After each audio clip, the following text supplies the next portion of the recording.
continuer à prêcher l'évangile. Ils ont prié. Ils n'ont pas baissé les bras dans la prière. Ils ont persévéré dans la prière, demandant à Dieu d'intervenir, demandant à Dieu d'étendre sa main devant toutes les menaces dont ils faisaient, en face desquelles ils étaient, demandant à Dieu d'étendre sa main pour qu'il se fasse des prodiges, des miracles au nom de Jésus-Christ. Donc, en tant qu'Église de Jésus-Christ, nous devons imiter cette Église vivante, cette Église puissante qui ne baissait pas les bras, qui n'a pas un temps de réveil, ou bien des soirées de réveil, mais qui vivait le réveil de manière continuelle. Cette Église-là était une Église persévérante. Elle persévérait dans l'enseignement des apôtres, dans la communion fraternelle. Elle persévérait dans les prières. Dieu agissait de manière puissante en son sein. Elle était consciente de la présence du Seigneur. Elle vivait le réveil. Alléluia. Elle n'avait pas les gestes du réveil. Elle n'avait pas la voix du réveil. Mais elle avait la vie du réveil. Elle était une église vivante, une église puissante. Nous devons aujourd'hui vivre le réveil de manière continuelle. Pas seulement des programmes auxquels nous assistons, pas seulement les convocations auxquelles nous répondons, mais la vie même de l'Église. L'Église est née de la puissance de la prière. L'Église doit continuer dans la puissance de la prière. Alléluia. Donc, nous verrons ce soir comment cette Église manifestait son amour, comment cette Église vivait, et aussi comment la discipline était exercée dans cette Église. Nous lisons ce soir dans Actes chapitre 4, les versets 32, jusqu'au chapitre 5, le verset 11. Nous lisons avec respect la parole du Seigneur. Actes chapitre 4.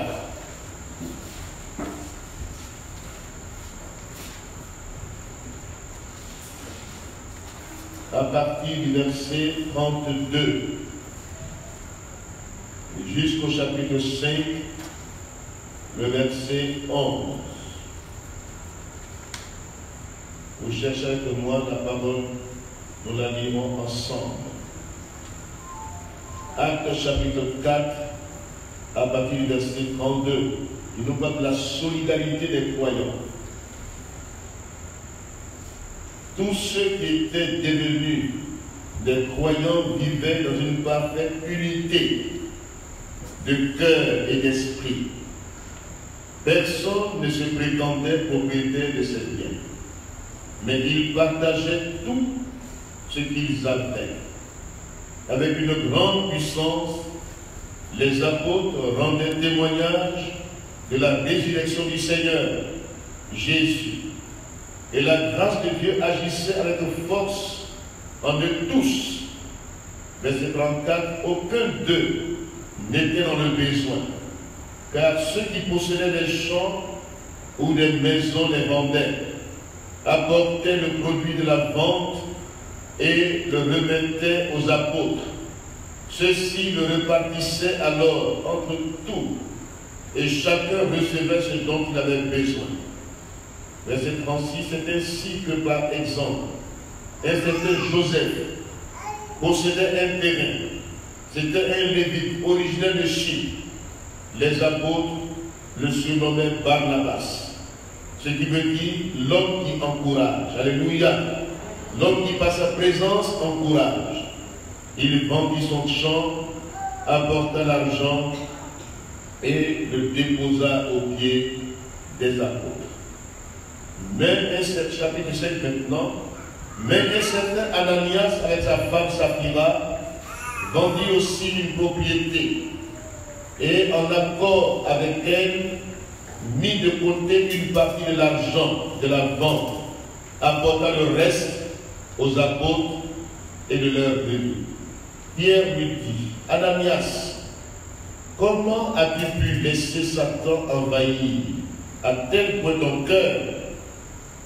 Tu as menti au Saint-Esprit en cachant le prix réel de ton champ pour en détourner une partie à ton profit. N'étais-tu pas libre de garder ta propriété ou même après l'avoir vendue? Ne pouvais-tu pas faire de ton argent ce que tu voulais? Comment as-tu pu décider en toi-même de commettre une telle action? Ce n'est pas à des hommes que tu as menti, mais à Dieu. Amen. À ces mots, Ananias tomba raide mort. Tout ce qu'il a pris fut rempli d'une grande crainte.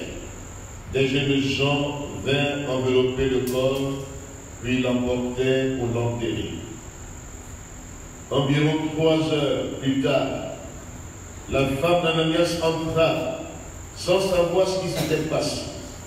Pierre lui demanda, dis-moi, est-ce bien à ce prix-là que vous avez vendu votre champ? Oui, répondit-elle, c'est bien à ce prix.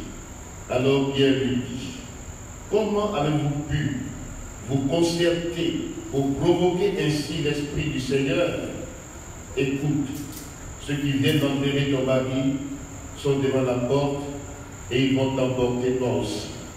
Au même instant, elle tomba inanimée aux pieds de Pierre. Les jeunes gens qui rentraient la trouvèrent morte.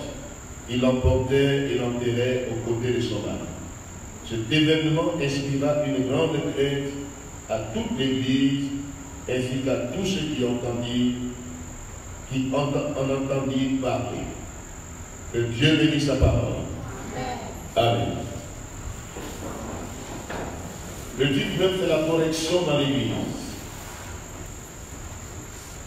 Et le sous-point, c'est la répartition des biens, le volet social dans l'Église primitive. Tous ceux qui étaient devenus des croyants vivaient dans une parfaite unité de cœur et d'esprit. Personne ne se prétendait propriétaire de ses biens, mais ils partageaient tout ce qu'ils avaient. Les croyants dans l'Église primitive étaient un cœur et une âme, unis non seulement spirituellement, mais aussi matériellement. Dans Actes chapitre 2, que nous lisons, les versets 44 à 45, dit la même chose. Parlons de l'unité de l'Église primitive. Comment ils vivaient leur unité.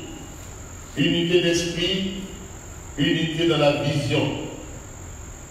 Actes chapitre 2, versets 44 à 45. Tous les croyants vivaient unis entre eux et partageaient tout ce qu'ils possédaient. Ils vendaient leurs propriétés et leurs biens et répartissaient l'argent entre tous selon les besoins de chacun. Alléluia. Donc voici la vie, le vécu de l'Évangile dans l'Église primitive. La vente des biens était volontaire. Les dons volontaires, la libéralité et la générosité. Ensuite, la distribution se faisait selon le besoin de chacun. Il n'y avait parmi eux aucun indigent, aucun pauvre, il n'y avait pas de pauvres, il n'y avait pas de démunis, il n'y avait pas de gens qui étaient dans le besoin. Puisque la communauté vivait dans cet amour dans ce partage, dans cette unité spirituelle, unité aussi matérielle, la Bible nous dit qu'il n'y avait pas d'indigents parmi eux. Pourquoi? Parce qu'ils répondaient aux besoins des nécessiteux. Alléluia. Des démunis, des veuves, des orphelins. C'était une mission pied, une culture sociale qui s'est formalisée dans le chapitre 6 du livre pour remédier aux injustices, aux frustrations, aux plaintes et murmures qui pourraient être un frein au dynamisme de cette communauté. Alléluia. Donc, ils ont trouvé des solutions. Ils ont eux-mêmes mis sur pied une structure sociale qui pouvait répondre aux besoins des nécessiteux. Ceci pour nous interpeller en ce sens.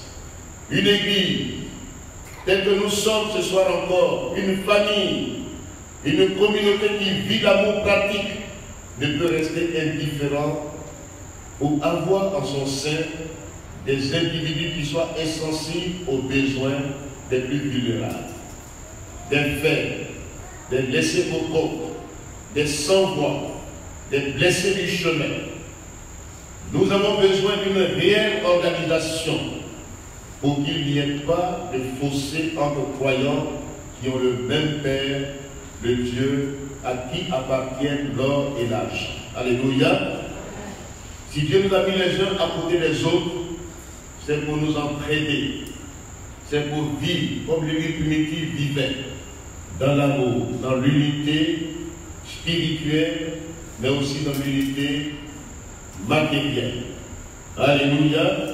Que nos peines et nos joies soient partagées dans une identification communautaire, dans une solidarité à faire le bien. Alléluia. Solidarité pas dans le mal, mais solidarité à faire le bien. Alléluia. 1 Jean chapitre 3. Les textes que nous lisons sont importants. C'est pour appuyer ce que nous entendons, ce que nous prêchons. 1 Jean chapitre 3, les versets, vous pouvez lire les deux chapitres, 1 Jean 3, 1 Jean 4, nous allons lire quelques versets. Dans 1 Jean chapitre 3, nous lisons à partir du verset 17.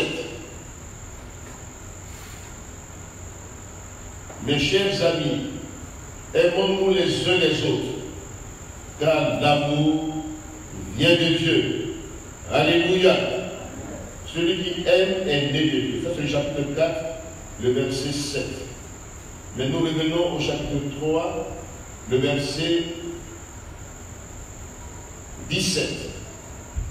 Si un homme qui possède des biens voit son frère dans le besoin et lui ferme son cœur, l'amour de Dieu ne peut être présent en lui. Mes enfants, que notre amour ne se limite pas à des discours et à des belles paroles, mais qu'il se traduise par des actes concrets. Alléluia, accomplis dans la vérité. L'amour qui répond aux besoins, qui est conscient des besoins, qui n'est pas indifférent aux besoins des autres, qui n'est pas égoïste, mais qui partage. Les joies et les peines, nous les partageons, nous nous identifions. Quand un frère est dans la joie, toute la communauté partage sa joie. Alléluia. Quand quelqu'un est dans la peine, dans le manque, nous partageons ses peines. Nous partageons sa situation en nous identifiant à lui. Mais quand même, dans ce qui est important, ce n'est pas un amour qui est seulement en parole, mais un amour concret. Tu vois ton frère qui est dans le besoin. Cette église-là, elle vivait le concret. Elle pratiquait l'amour. Elle vivait dans une parfaite harmonie. Il n'y avait pas d'indigents parmi elles. Parce que les besoins étaient pourvus. Celui qui en a, il se sacrifie pour les autres. Comme le dit l'apôtre Jean, si tu vois ton frère qui est dans le besoin et que tu lui fermes ton cœur, l'amour de Dieu n'est pas parfait en toi. Amen. Luc chapitre 10, le verset 30 à 37, nous parle de la parabole du bon samaritain. Il y avait un sacrificateur, il y avait un lévite, et il y a un blessé du chemin. Quand cet homme riche a posé la question à Christ, qui est mon prochain? Il a dit, j'observe toute la loi. Jésus dit, il manque une chose. Tu as bien répondu, mais aime Dieu de tout ton cœur et ton prochain comme toi-même. Alléluia. Et cet homme dit, mais qui est mon prochain? C'est là que Jésus dit dans la parabole du bon samaritain. Il dit, un homme montait de Jéricho. Il a été frappé par des brigands sur la route, blessé dans le sang, ils l'ont abandonné. Et là, un sacrificateur, un homme de Dieu, monte à Jérusalem pour adorer. Et là, il trouve cet homme sur le chemin blessé. Il a son rouleau de la loi. Il était en train de lire la loi de Dieu. Or, en lisant cette loi, aime le Seigneur ton Dieu de tout ton cœur et ton prochain comme toi-même. Il avait le rouleau de la loi dans la main. Il lisait ces choses et il voit quelqu'un qui est blessé et il l'évite. Il passe outre. Indifférent total. Le lévite vient ensuite. Quelqu'un qui sert dans le temps. Comme on peut dire aujourd'hui un diacre, un ancien qui sert et qui donne l'exemple dans le service. Lui aussi qui connaît la loi de Dieu, il vient, il a la loi en main, mais pas dans le cœur. Il a le rouleau en main, mais il n'a pas le rouleau de la parole dans son cœur. Il est carrément insensible aux besoins de ses nécessités. Il a besoin de secours. Serviteur de Dieu, attitré, il voit se blesser, il passe outre.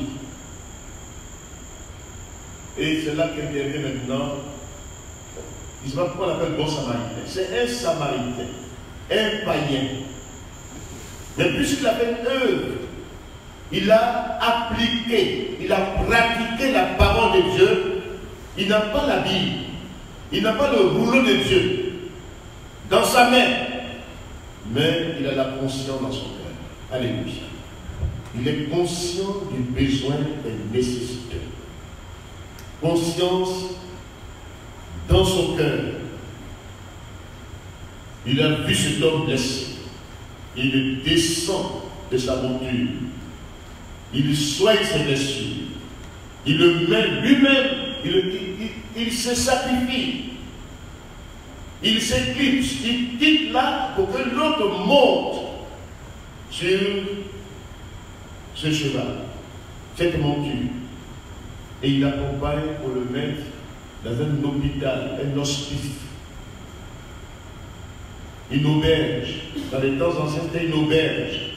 Ça devenait hôpital. Et il demande de le soigner. Et si il manque quelque chose, à l'argent qu'il a donné au propriétaire de cette auberge, à son retour, il payera la différence. Voici un homme de Dieu. Alléluia. Voici quelqu'un qui pratique la parole de Dieu.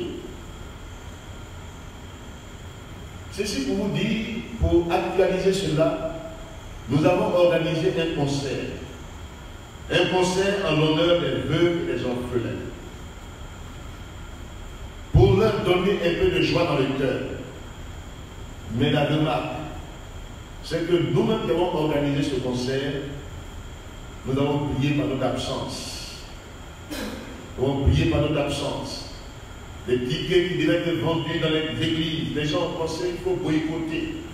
C'est comme ça que on prie, parce qu'ils ont dit que oui, celle-là, mais on dit, donne quelque chose pour les démunis, pour les orphelins, pour les veuves. Et ça, tu ne peux pas ça au sérieux. Il y a d'autres communautés même qui ont eu un autre programme pour boycotter. On n'a pas le cœur de cette église primitive. Nous sommes loin. Eux, ils se sont organisés, dans le chapitre 6, dans le chapitre 6.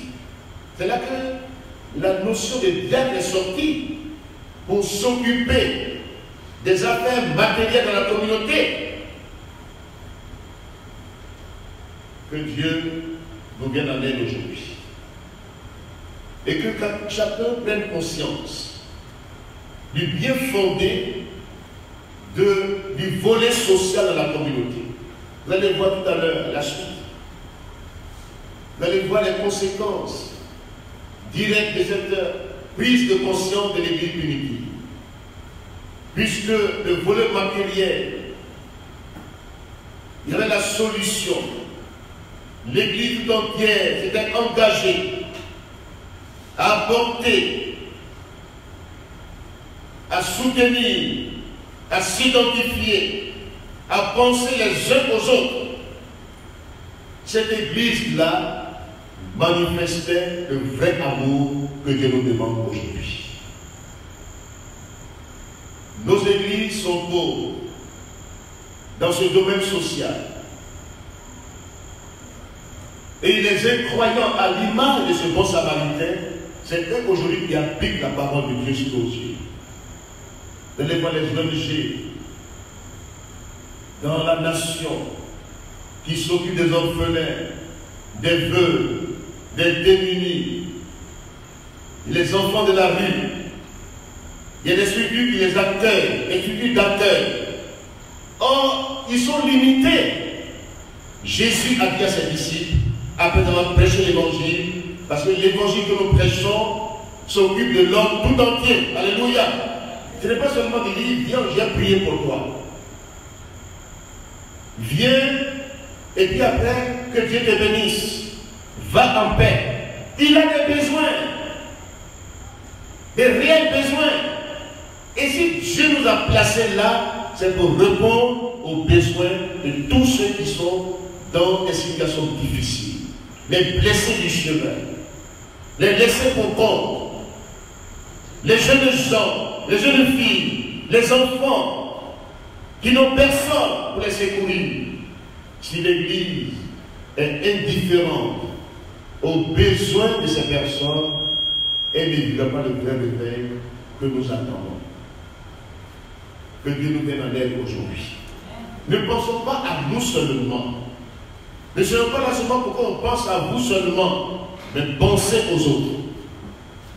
Si nous pensons aux autres, Dieu pensera à nous. Dieu s'occupera de nos propres gens. Mais si nous sommes égoïstes, voulant seulement pour nous seulement, non seulement nous n'aurons pas suffisamment, nous serons aussi dans le manque. C'est en donnant qu'on reçoit. Alléluia. La religion pure devant Dieu consiste selon Jacques chapitre 1, verset, si je m'abuse, Jacques chapitre 1 que nous lisons ensemble. La religion pure devant Dieu, en quoi consiste-t-elle?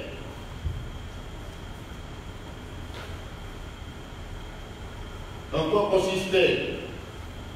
La religion pure devant Dieu.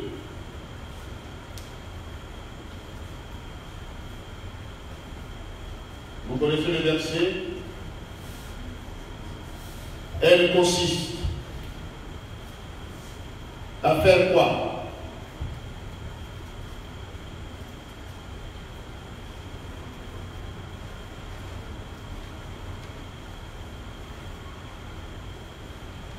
Vous ne connaissez pas la référence. Jacques chapitre 1, verset 27. La religion authentique et pure aux yeux de Dieu le Père consiste à aider les orphelins et les veuves. Amen. Dans leur détresse. Et à ne pas se laisser corrompre par ce monde. Voici ce que Dieu attend de nous. Que nous partageons les peines et les joies. Mais au-delà même de l'église locale, que nous soyons conscients aux besoins des personnes dans la rue, des nécessiteux. Et c'est pourquoi nous devons nous organiser.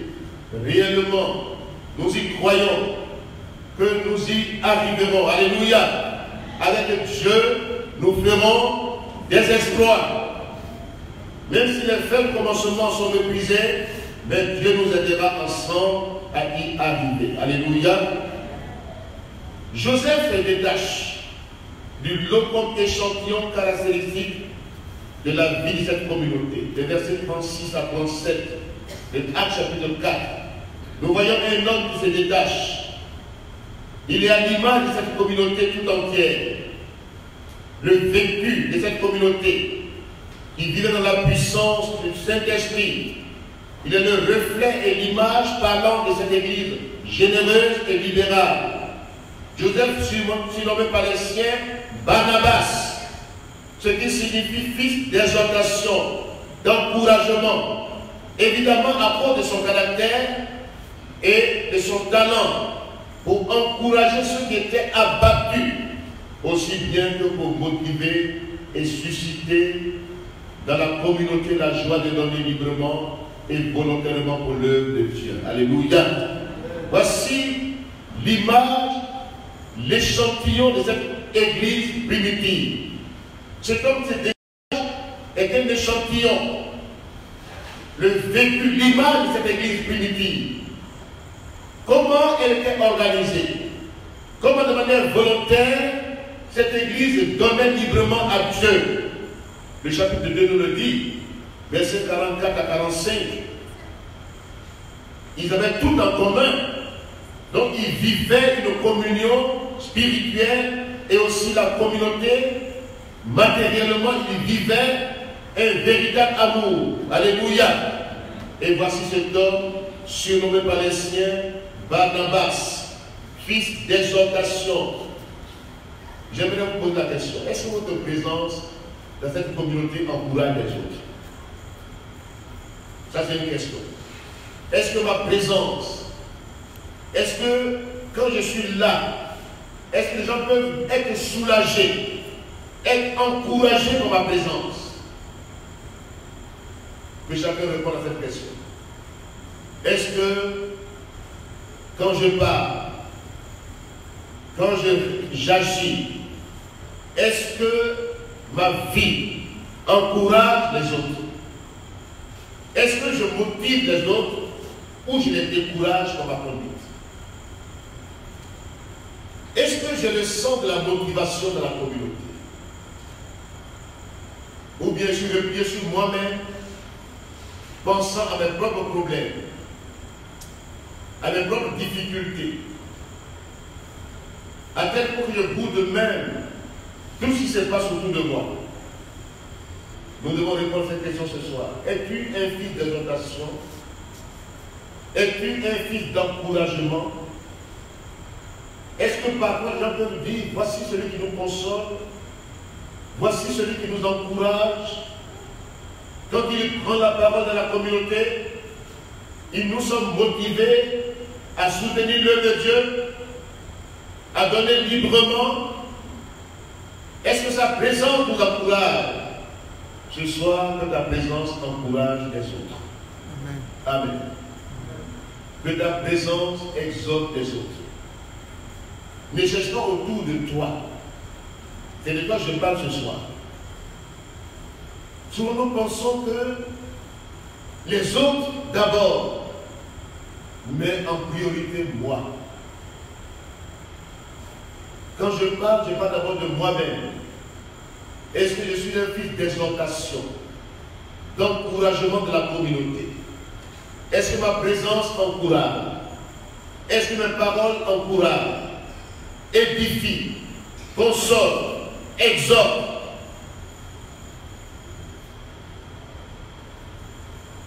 réfléchissons ensemble à cette pensée.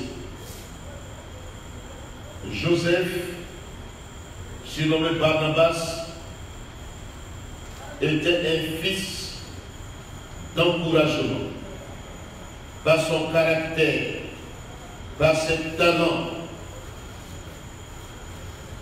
La présence aux réunions du soir, ma présence doit attirer la présence des autres. Alléluia. Ma présence, ce n'est pas m'asseoir pour fermer la porte. Dis Amen. Amen. Mais je suis présent pour que les autres viennent. Alléluia. Dans mes pensées, dans mon attitude, dans mon comportement, dans mon caractère, il faut que ceux qui me voient, ceux qui m'entourent, ceux qui me côtoient soient encouragés. Que ta présence, que ma présence encourage les autres. M'identifie aux besoins des autres. Que je m'identifie. Que je partage. Que je ne pense pas à moi seul, mais que je pense aux autres. C'est ça, aimer Dieu, c'est aimer son prochain. Alléluia. Amen. Joseph est l'échantillon de cette église. Il avait la capacité de motiver, de susciter dans la communauté la joie, au soutien de l'œuvre de Dieu.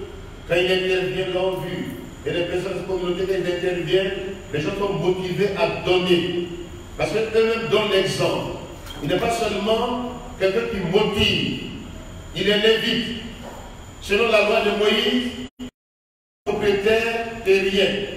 Il n'a pas eu une possession en Israël, mais il était lévite de la diaspora. Il était chypriote. La femme a possédé un champ en Israël et qu'il l'ait vendu ensemble. Aussi autant du prophète Jérémie, cette restriction était révolue. Vous voyez les références qui suivent. Donc Joseph, non seulement il encourageait par ses paroles d'exhortation, mais il a donné l'exemple à suivre. Alléluia. L'exemple à suivre.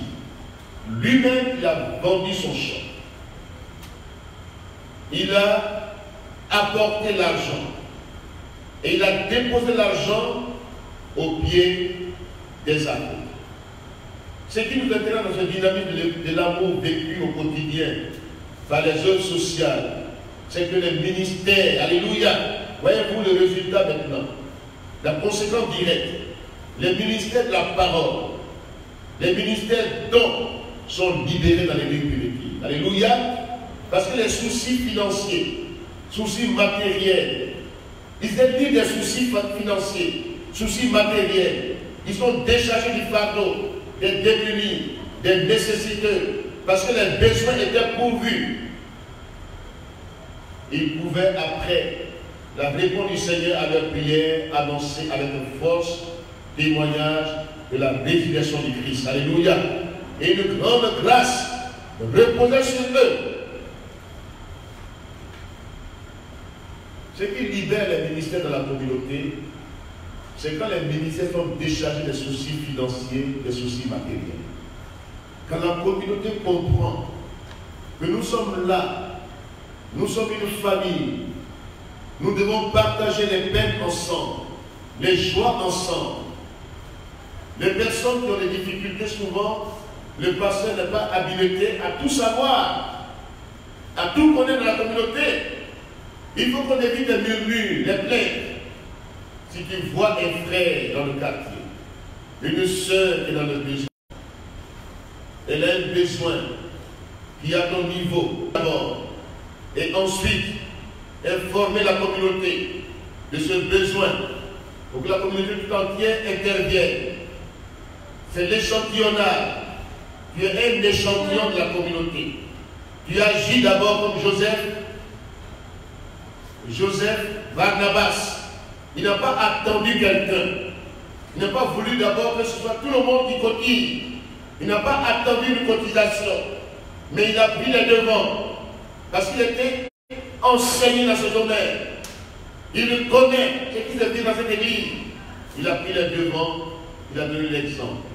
Prenons aujourd'hui les devants, donnons l'exemple. Alléluia. Donnons de bel exemple à suivre. Et ainsi, les prédicateurs de l'évangile que nous sommes, les ministères d'hommes seront libérés dans la communauté, ministère d'apôtres, d'évangélistes, de pasteurs, de docteurs, de prophètes. Ces ministères seront libérés et l'onction de Dieu sera puissante dans la communauté. Les apôtres rentrent avec force, une grande force, témoignage de la résurrection du Christ. C'est pas que tout. Les soucis financiers n'y étaient plus. Alléluia. Il n'y a pas de soucis financiers pour qu'ils aient les fardeaux sur eux. Tel besoin, tel le temps de chercher Dieu, de la prière, de la méditation. Ils sont dans tout le. C'est eux qui font le tour des maisons dans le quartier pour aller voir comment celui-ci se porte, qui demande un renseignement. Mais quand toute l'église entière, quand cet échantillon sort avec le cœur et l'âme, et qu'il sert Dieu avec ses biens, les soucis financiers disparaissent de l'église. Surtout des serviteurs de Dieu que nous sommes. Alléluia. Soyez des instruments que Dieu utilise aujourd'hui. Répondez aux besoins de la communauté. Il y a des grands défis qui sont devant nous.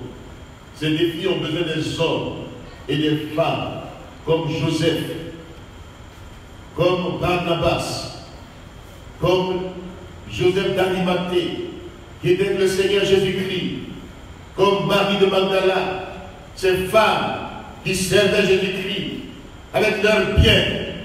Nous avons besoin aujourd'hui de Marie de Magdala. Alléluia. Marie de Magdala, elle servait Jésus-Christ avec ses biens. Ces femmes le suivaient. Dieu a besoin aujourd'hui des Marie de Magdala. Il a besoin des Joseph d'Arimathée. Il a besoin des Barnabas dans la communauté pour que les ministères dont soient libérés et que la puissance de Dieu soit réelle dans la communauté. Alléluia. Donc, le dynamisme de l'amour vécu au quotidien par les œuvres sociales a libéré les ministères. Voici le résultat partant qui nous intéresse et qui nous encourage. Le témoignage aujourd'hui doit être fondé sur la parole de Dieu. C'est la force et la grâce de Dieu. Les disciples que nous sommes, croyants de nos jours, à l'image des croyants de l'île primitive, nous devons être conscients que nous sommes des envoyés de Christ, avec une mission et une autorité déléguée par Christ. Le même Saint-Esprit repose sur nos vies. Il est en nous. Et c'est lui qui convainc les cœurs de ceux qui entendent l'évangile que nous prêchons et qui confient la parole que disent les envoyés de Christ. Alléluia. Et surtout, la foi doit être vivante par les œuvres sociales. La foi doit être vivante par les œuvres sociales. Tu dis que tu as la foi. Ta foi sans les œuvres, elle est morte. Amen. La foi sans les œuvres est morte. Jacques chapitre 2, nous allons lire cela. Jacques chapitre 2, versets 16 à 26.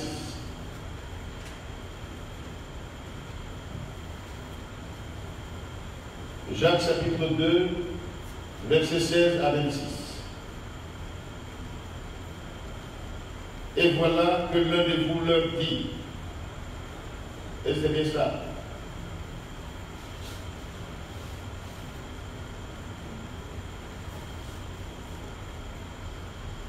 Lisons le verset 17. Il en est ainsi de la foi. Si elle reste seule, sans se traduire par des actes, elle est morte. Amen. Verset 15. Supposez qu'un frère ou une sœur manque des vêtements et n'ait pas tous les jours assez à manger. Et voilà que l'un de vous leur dit, au revoir, mes amis, portez-vous bien, restez au chaud et bon appétit. Celui qui n'a pas à manger lui de bon appétit. Il en est ainsi de la foi. Si elle reste seule, sans se traduire par des actes, elle est morte. L'autre a les actes. Montre-moi ta foi sans les œuvres, et je te montrerai ma foi avec les œuvres. Que Dieu nous aide aujourd'hui à vivre une foi vivante par les œuvres sociales. Alléluia. Maintenant, nous allons voir le mauvais exemple à ne pas suivre. La tromperie d'Ananias et de Saphira. Le chapitre 5, le verset 1 à 11. Ce mot « mais ». La phrase commence par un « mais ».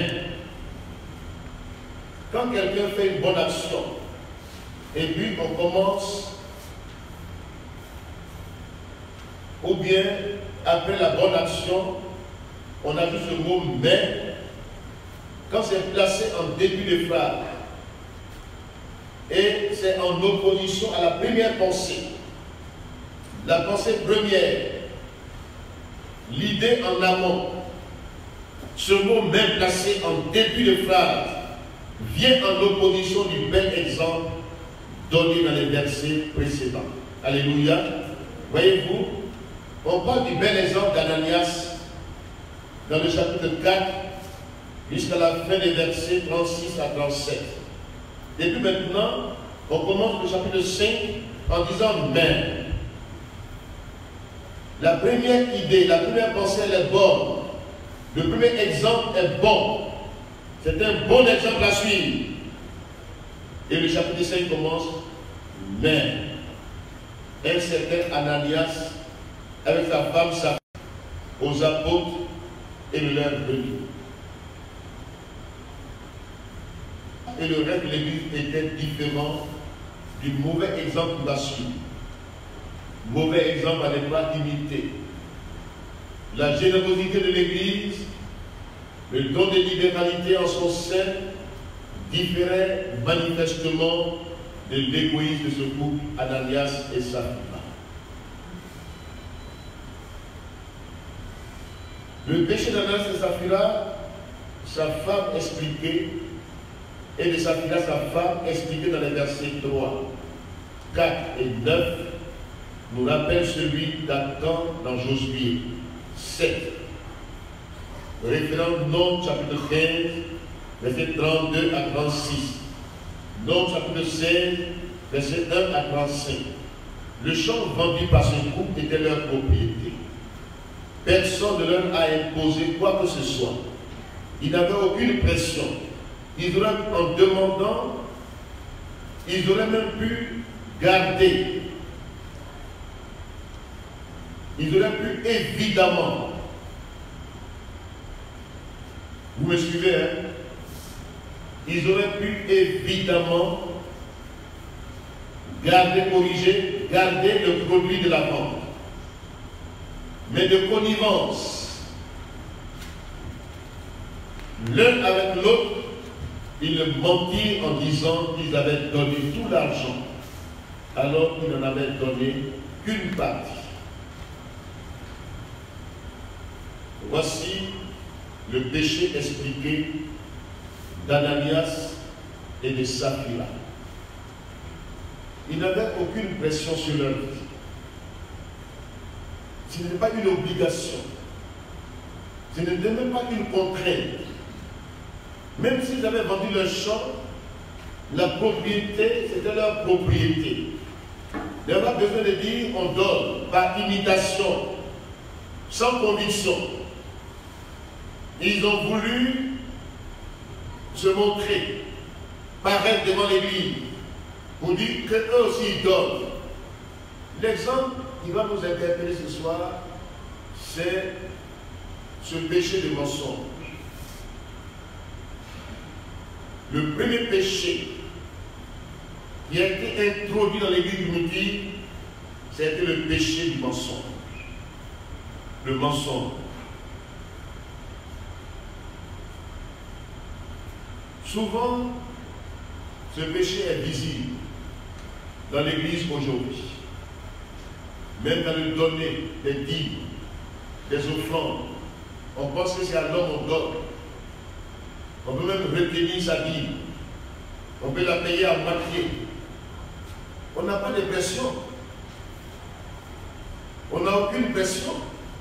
C'est de manière volontaire, par amour qu'on donne au Seigneur. Alléluia. Mais dire que c'est ma vie qui est là.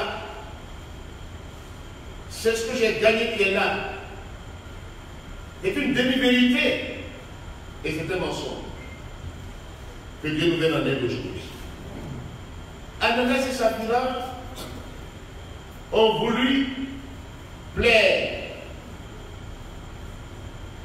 Ils ont voulu, sans conviction, s'engager. Ils n'avaient pas d'obligation ni de contrainte. C'est de manière volontaire qu'on donne à Dieu. Alléluia. Dans cette communauté, nous sommes là. On ne met pas pression sur quelqu'un. On ne force personne. On donne par amour pour le Seigneur. Alléluia. Quand tu aimes Dieu, on ne va pas mettre pression derrière toi. On dit, paie ta dîme, fais ceci, cela. Mais tu aimes Dieu, tu vas donner librement au Seigneur. Mais donne selon ce que tu gagnes. Alléluia. Ne lui éteins pas. Ne dis pas c'est ça qui est là. Le péché de mensonge est un péché. Nous allons le voir ce soir. Parce que le père du mensonge, c'est qui? Qui est le père du mensonge? C'est le diable. Il ne peut pas se tenir dans la vérité. Il est le père du mensonge. Donc, regardez comment Pierre va réagir. En réaction, Pierre appuie Ananias en disant, Satan a rempli ton cœur. Le même verbe utilisé dans le commandement soyez remplis du Saint-Esprit est le même utilisé ici et comporte l'idée d'un contrôle ou d'une influence. Ananias, un croyant, fut influencé par l'ennemi, non par le Saint-Esprit. Le fait que Pierre ait demandé pourquoi implique que Satan avait pu exercer son contrôle parce que Ananias n'avait pas réglé un autre péché dans sa vie. Ceci pour vous dire ce soir à nous tous, un péché non confessé devant témoin en entraîne d'autres plus graves. Amen. Un péché secret, non confessé, devant des témoins qui soient autorités spirituelles. Un péché caché en entraîne d'autres plus graves. Certainement, Ananias et Saphira était habitué à dire des demi-vérités dans l'église, des choses à peu près. C'est comme ça qu'ils vivaient la vie chrétienne dans la communauté, où la vie de l'esprit de Dieu était manifeste. Eux, ils vivaient dans la cachette, dans l'à peu près, dans les demi-vérités. Et oh, ce n'est pas grave, ce n'est pas grave. Ce n'est pas grave là qui entraîne des péchés plus graves. Péchés non confessés. On accepte un compromis, un autre compromis. Après, on dit ce n'est pas grave. Compromis après compromis entraîne gravité.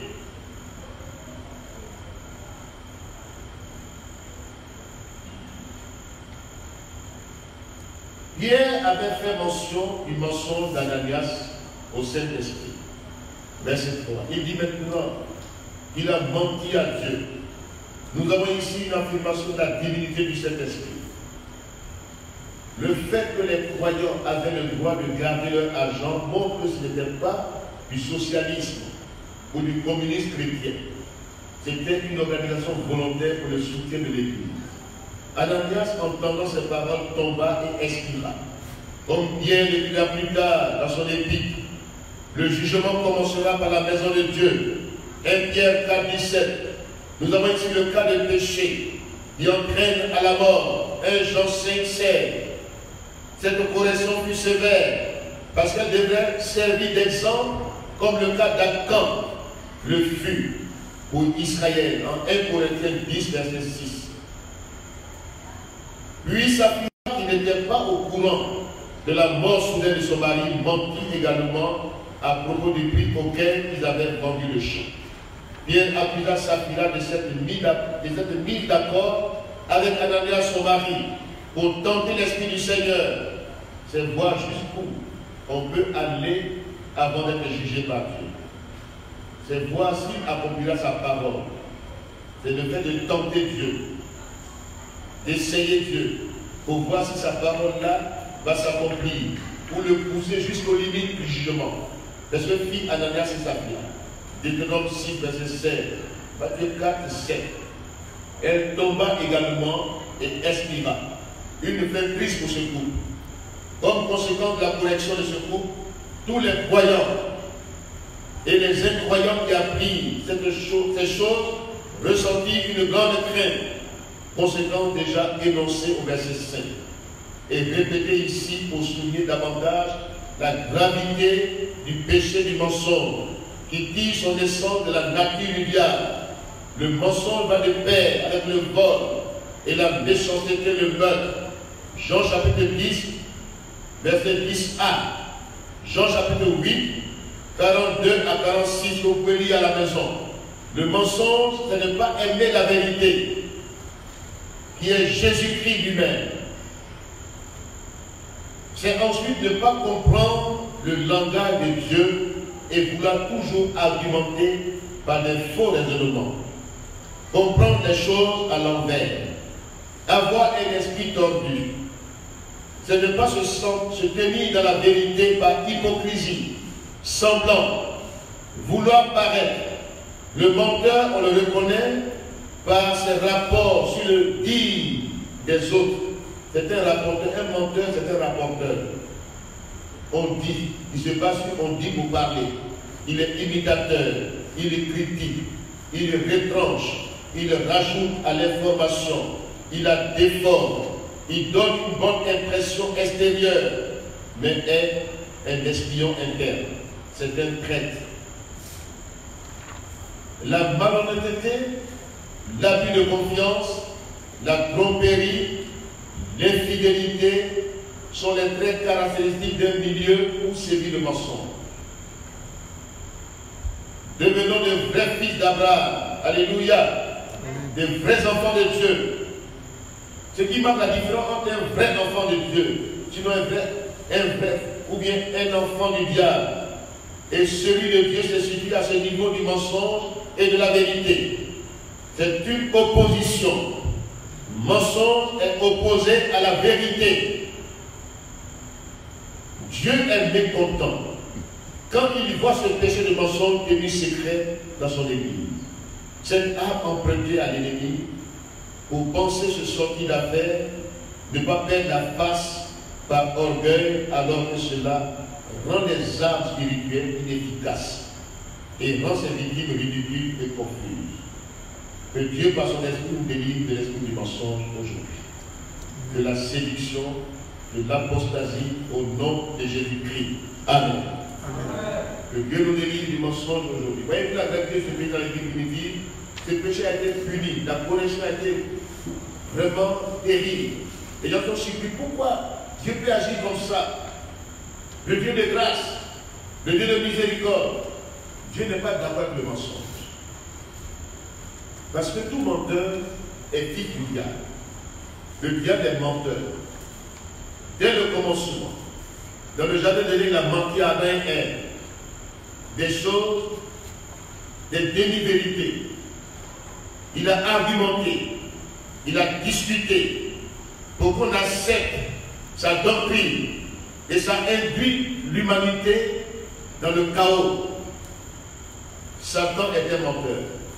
Il est rusé. Quand il vient comme le serpent, il y a une belle couleur, mais il y a un venin mortel. Le mensonge, c'est un venin mortel qui tue. Mais quand il marche dans la vérité, même s'il faut vivre des situations difficiles, vaut mieux marcher dans la vérité et Dieu sera avec toi. Dieu aime ceux qui marchent dans la vérité. Dieu n'est jamais qu'un menteur, un rusé, un hypocrite. Dieu n'est pas avec lui. Les gens pensent qu'ils vont se faire sortir d'affaires en mentant, en ne disant pas la vérité, ils vont sortir d'affaires. Mais tôt ou tard, le mensonge rattrape. Le mensonge rattrape toujours. Marchons dans la vérité, que Dieu nous délivre de l'esprit du mensonge dans l'église. Des choses qu'on fait dans la cachette, dans la ruse, dans l'esprit de serpenter ou bien de tourner en rond. On te demande quelque chose, tu vas tourner jusqu'à, tu vas dire des choses qui ne sont pas vraies. Il va tourner comme ça, comme le serpent. Or, le serpent, il est un venin mortel. Le diable te trompe pour détruire ta vie. Il est venu pour égorger, pour détruire. Le mensonge va de pair avec la méchanceté, le vol. Notre siècle actuel est un siècle qui a beaucoup de malhonnêtes, beaucoup de trompeurs, beaucoup de qui font abus de confiance. Tu leur fais confiance, tu te trompes. Mais le chrétien est un homme honnête. Alléluia. Amen. Le chrétien doit être intègre. Ce qui marque la différence entre toi et un païen, un non-croyant, c'est que tu marches dans la vérité. L'apôtre Jean dit, sa joie c'est de voir ses fils marcher dans la vérité. Que cette église marche dans la vérité. Qu'il n'y ait pas de couverture d'alliance dans le péché, dans l'hypocrisie. Marchons dans la vérité et Dieu sera avec nous. Que Dieu bénisse sa parole. Amen.